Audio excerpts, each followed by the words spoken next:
UP 25 crore की आबादी का यूपी है, लेकिन 25 करोड़ की यूपी की आबादी में सड़क पे कोई नमाज नहीं होती है।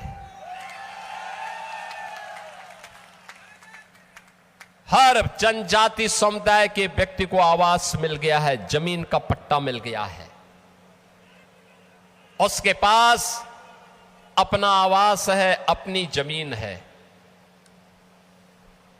उसको सभी प्रकार की सुविधाओं से आच्छादित किया गया है। राशन की सुविधा, आवास की सुविधा, जमीन की सुविधा, पेंशन की सुविधा, उज्ज्वला योजना के रसोई गैस का कनेक्शन की सुविधा, राशन कार्ड की सुविधा, पेंशन की सुविधा, आयुष्मान भारत में 5 लाख रुपए की आयुष्मान भारत की सुविधा, ये सभी कुछ आज वहां के वनवासी समुदाय के लोगों को, अनुसूचित जाति के लोगों को, वहां के गरीबों को प्राप्त हो रहा है। यह है डबल इंजन की सरकार की ताकत।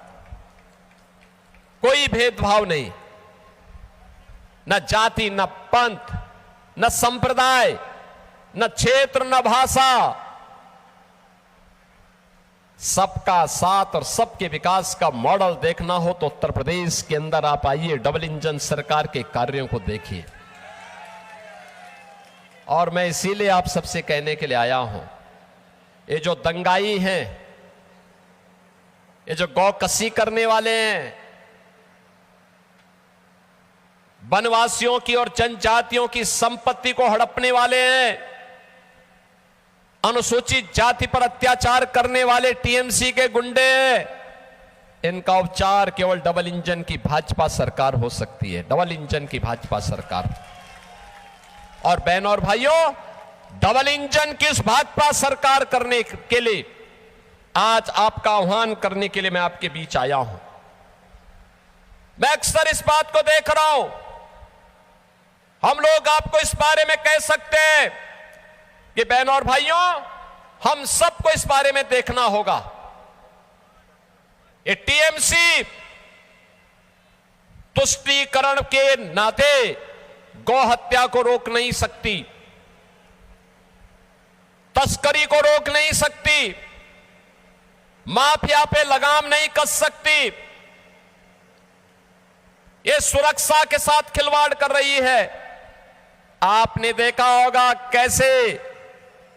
कैसे ये सरकार बांग्लादेश बॉर्डर पर फेंसिंग की कार्रवाई को रोक रही है। आपने 2022 में देखा होगा कैसे टीएमसी के गुंडों ने जनजातीय समुदाय पर अत्याचार किया था। और इस सब के बावजूद पिछले 15 वर्षों में ममता दीदी के नेतृत्व में जिस प्रकार की अराजकता, गुंडागिर्दी, माफियागिरी आज बंगाल की धरती पर देखने को मिल रहा है।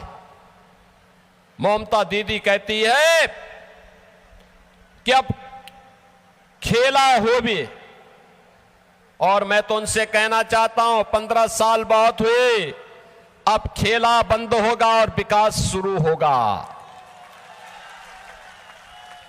ए बार खेला शेष, उन्नयन शुरू। मैं कहूंगा ये बार आप बोलेंगे खेला शेष, उन्नयन शुरू। ए बार उन्नयन, ए बार उन्नयन। बहनों और भाइयों, मैं आप सबका आह्वान करूंगा, मैं तो आपसे कहूंगा, ये बंगाल की धरती है, भारत की संस्कृति की, भारत की आध्यात्मिक परंपरा की धरा। हमें इस बात को तय करना होगा, बंगाल की धरती पर गौ माता को कटने नहीं देंगे और बंगाल की धरा पर हिंदुओं को बंटने नहीं देंगे।